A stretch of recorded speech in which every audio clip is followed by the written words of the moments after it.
Mega love shoutout mga apo. Ngayon samahan niyo ang inyong lola na magluto ng dinuguang baboy.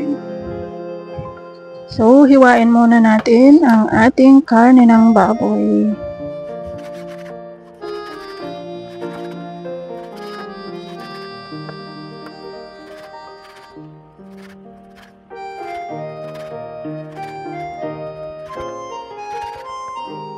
So, ayan, nahiwa ko na at pinaghiwa-hiwalay ko. Kakailanganin natin ng bawang, pinitpit na bawang.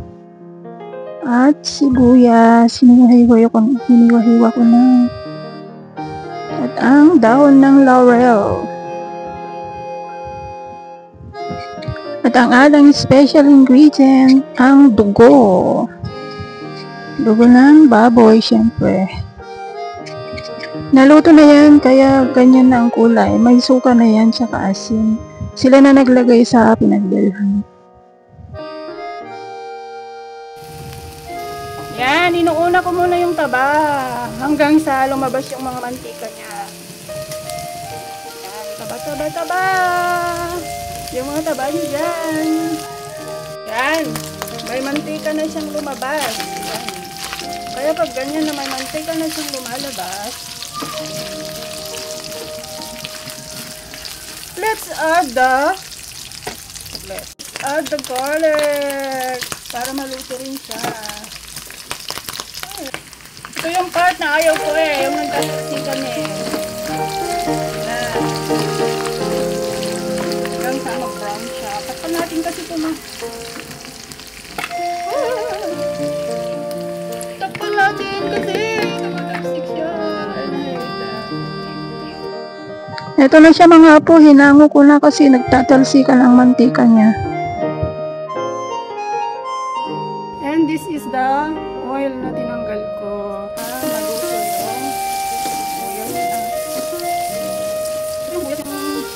yung dalawang maliliit yung nilagay. Dalawang maliliit.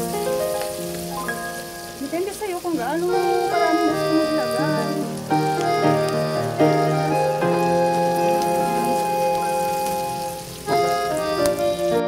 Pag naluto na yung sibuyas at mabango na, idagdag na rin natin ang ating laman ng baboy.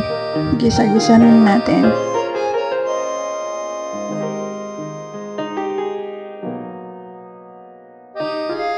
And let's add patis.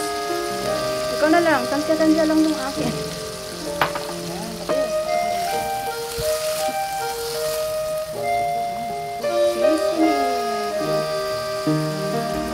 Nilagay ko na rin yung atay niya, yung liver.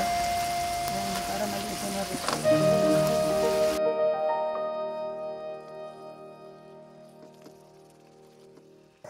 Add paminta. Add water. Natin yung dahon. Yan, wait lang natin siyang matuyo.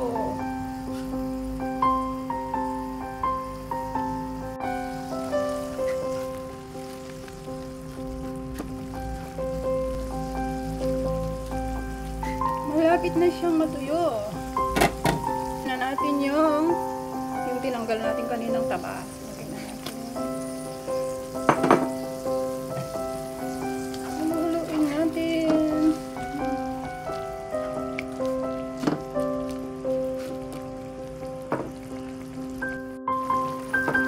Yan, inilagay ko na rin yung dugo niya. Ayan, haluin natin. Marami pa pala siyang tubig.